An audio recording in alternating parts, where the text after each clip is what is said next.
Hey, I'm Unbound Sage, and today I'd like to talk about the champions that we know about in the minigame. So I want to kind of break these champions down into when they will have an impact in the game and how highly I prioritize them.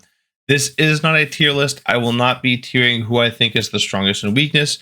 I am simply going to put them into three groups. How early are they going to affect your account, basically? So, like, in the early games, this is a character that you're going to probably 6-star first, or if you don't 6-star them first, you're going to 5-star them, and they're going to be a permanent fixture in your team for the foreseeable future. A 3 to 6 month champion will be someone that probably will be kind of awkward to use in the beginning. They'll be good. You'll find a place for them, but in the 3 to 6 months time, if you didn't pick them, you'll kind of wish you had them. Right, they're part of the maybe an unkillable team, maybe they're part of a whatever team. And then a niche category is like these are characters that are, I think there are no bad legendaries in Godforge. I think all of the legendaries, they have an impact, they do something, but I think that these people are going to be a little niche for you, and they might sit on your account and only be used in like one area, right? So with that, let's go ahead and get started. That's kind of the expectations here. So we're going to start with Anu. I think Anu is a 3 to 6 month champion. The reason why is I think there are better defenders that do his job better, but there is a very interesting angle with the Phoenix. I think there might be teams there, so I think he's someone that you're going to want in like 3 to 6 months, right? So if you pick him for the minigame, just be aware, right, that I think that he will really shine later on your account. Anubis, I think he's early game, man. We saw powerful Anubises in the minigame, or not in the minigame, in the alpha. And man, I mean, Despair's good. So bring some corrupt as well. And I think he'll have an immediate effect on your account. You'll probably outgrow him at some point, but I think that he is very strong, and I would not be upset starting with Anubis. I think Apollo falls into this 3 to 6 month category. I think Apollo on the first like 2 months will just be sitting on your account. Like you'll find use for him if you start with him. But I really feel like he needs that team around him to really use his kit. And, he's one of these champions that if you don't start with him, you're gonna want him in 6 months, right? And that's how these are legendaries. These are some of the best characters in the game, right? So that's gonna be a case for a lot of these. I think he's very team focused, and so in the early game, he's not going to be as high impact as like an Anubis will or the other people up here. I don't think, right? I think he's going to fall into this like, he's going to do something early game, but then later on you're going to really feel his power. For Ares, I think he's really niche. For Ares, in general, I think that strong hit based champions are weak. I don't think strong hit has enough support. I don't think the numbers are high enough. I think getting a 100% strong hit should not be such a hassle. I think that if you're attacking into the correct affinity, I think 100% strong hit should be easy. And then I think if you're not attacking into the correct affinity, I think then 100% strong hit should be an investment. And I don't really see that with Ares, right? I don't see him doing that. And honestly, like for clan boss, I kind of like Leonidas for clan boss. Bring the defense down like on the A1 too. So the fact that there's like, hey, I think that an epic, is not the same. Like Ares is way better than Leonidas, but how much of an upgrade is Ares to Leonidas when it comes to the niche that we're talking about with clan boss? And I think in PvP, I don't think he does enough. I think strong hit's way too hard to come by. So same thing. I think Artemis is going to go down here as well.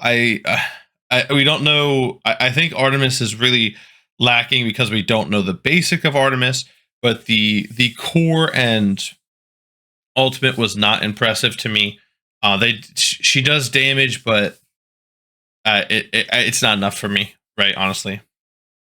Now Athena, I think, as a shield generator, will affect your early game quite heavily.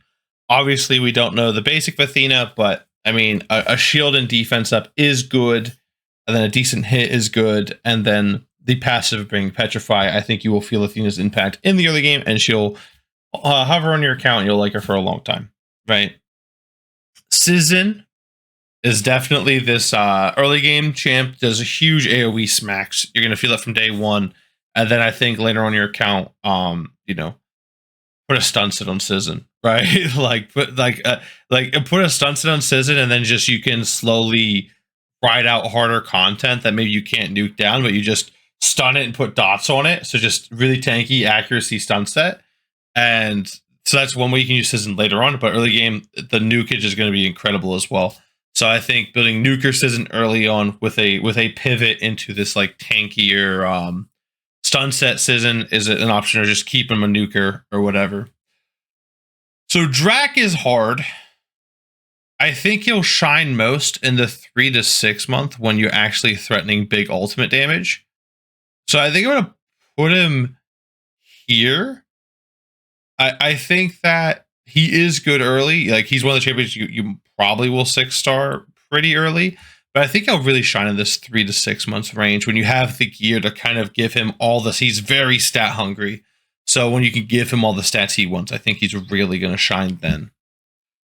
Freya also goes into the 3 to 6 months. I think Freya is someone I openly said I don't recommend, but man, in 6 months' time, like, Freya is going to be pumping numbers, right? So Freya is going to be part of the highest damaging teams unless there's some mechanic, because she just gives crit damage, right? I have a hard time not seeing Freya in the highest level of teams, right? But in the early game, if you could have started with Sizzon, right, you're gonna be clearing your early game content, versus Freya and versus these guys, you will struggle to clear early game content compared to these guys, right? Which give you that immediate power. So Fusion now. I like Fusion. I like Stalwart and Protect. However, I think he is really niche. That being said, in the niche he has, like, I think he's quite good. But I think putting him in the same tier of these two doesn't reflect my feelings. I would not mind starting with Fujin, but I don't think that he's going to be a powerhouse after you have the gear or team. I don't think he's going to help you in the early game. His passive is phenomenal. It kind of carries him. But yeah, I think in general, probably not, right? Grendel. I think Grendel's going to help you right away. I think Grendel's going to help you with the CC that he brings, along with the execute as well, especially in these team fights. Right? I think it makes just a lot of sense to have Grendel be here. Hades, I think, is a 3 to 6 month champion. I think that Lock Core or Lock Ultimate, whatever he has, is very good. Right? I think that always Lock Core is good, especially putting curse on people. I think that in the early game, it doesn't seem there's going to be a lot of space for him. But I think later on, there will be teams that use Hades in cool and unique ways. I think of the Daimyo fight, where you can always make sure the barrier's halved, or in other fights that have heavy healing, right? Just having him on the team means that the curse is always on, and then you have access to like locking debuffs. And I think that in 3 to 6 months' time, there are gonna be teams that if you have Hades, the content's free, and if you don't have Hades, then you have to actually engage with the content. But I don't think he's gonna help you that much in the early game, right? Now we go to Heimdall. I mean, Heimdall is Heimdall, man. Like, Heimdall is gonna give you that big meaty shield with this hard hitting core with Retaliate All. You're like Heimdall, kind of the same thing as like, I think Freya Heimdall are gonna be some of the best teams. Right, like when we talk about clan boss, right? They're going to be competition at the very least, unless there's some kind of crazy mechanic I'm not thinking of. I think Hel is a little too niche. She'll be doing a lot of damage. But a lot of people think that her buff will not carry over between waves, because there has been people like Zeus in the past that specifically say it carries over between waves. And we kind of saw the Apollo thing said explicitly that it resets per wave. And a lot of people think that Hel's will also reset per wave, her attack up on her passive. If that is the case, she is niche. She's not going to be used in a lot of areas. If it doesn't reset, then she's early game, right? You're going to set up teams to utilize that. But I'm going to go with what the community thinks, and the kind of the vibe of the community thinks, that She's not going to keep her attack, and that's sad, right? Because that's character I currently have locked in as the first legendary I pulled. I'm still holding all my pulls, by the way, until we learn everything about the characters. But yeah, I think she's too niche to take. Once again, like these people will be powerful. They will do stuff on your account, but just to talk about, let's be real. Like the quality of character up here versus down here is different, right? Herc, I think Herc is early game. He's going to be putting assets out for you. He's going to be doing decent damage. He's going to have that nice stun for you and also have that inevitability. I'm sure you're going to be swinging above content that you usually couldn't be able to do just by actually doing the 12 labors and doing that much more damage and gaining that cheeky immortal, and then immortal makes you do double damage on your core. So I think that Hercules will help you push through content and maybe let you reach a little bit more than you should be able to with your current account level. So yeah, I think Herc is going to help the most in the early game. Isis, I think, is a 3 to 6 month champion. I don't think she's going to help you clear content early, but once again, it's one of those champions you wish you had later on to solve certain puzzles and whatnot. No. Same thing with Izanagi. I think Izanagi is this ultimate puzzle guy. I think Izanagi looks pretty solid, but I don't think he's going to be helping your account that much in the early game. I think that he's one of these people. Like I could definitely see myself being like, man, I wish I had an Izanagi right now because I have this really cool team cooked out, but I'm missing Izanagi, right? Izanami, I think, is too niche. I think her ultimate's really good, and it makes sense that these two are paired together since he feels ultimates. But I don't think the ultimate drains enough turn meter. Honestly, I think the ultimate should be way, way, way scarier than it is. Speed down is good, but I don't know. I'm not sold. Lamashtu, I think Lamashtu is an early game. Like he's going to help your account from day one, right? Do not confuse early game with only good in the early game, right? These are characters that are going to affect your account like from day one. I think Lamashtu's just crazy multipliers is going to you're going to feel the power of Lamashtu in your account, right? I think Loki is niche.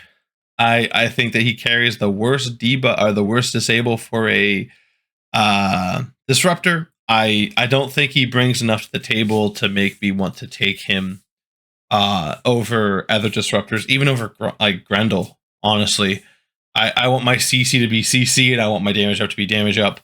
And if it was a 2-turn sleep and I could like sleep and then next turn, have them skip all their turns and then I go in and go for the big damage, that'd be a very different story.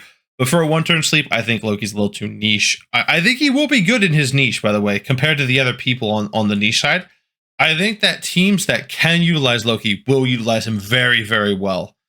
But, in the beginning, I'm not seeing it, right? The same thing here with Mazzilli, right? What is her name? Metzel. I think that Metzel brings a lot of pretty powerful support, bringing a full cleanse, a full whatever. And who knows, maybe her basic is good because we don't know her basic. I saw it. Like the sun is so bad on this green screen right now. I apologize for that. But yeah, the sun's just being done and ruining my lighting. But you have to forgive me. Anyway, so yeah, I think that she's too niche. I don't think she's gonna do her job very well. Or not, she will do her job very well, but she's not gonna have an impact on your account, right? She's gonna be good in like 1, maybe 2 areas, and that's it, right? Now Morgan is a difficult one because I think that this character is I'm going to say Morgan is in the early game, right? I think that her ultimate now is really bad.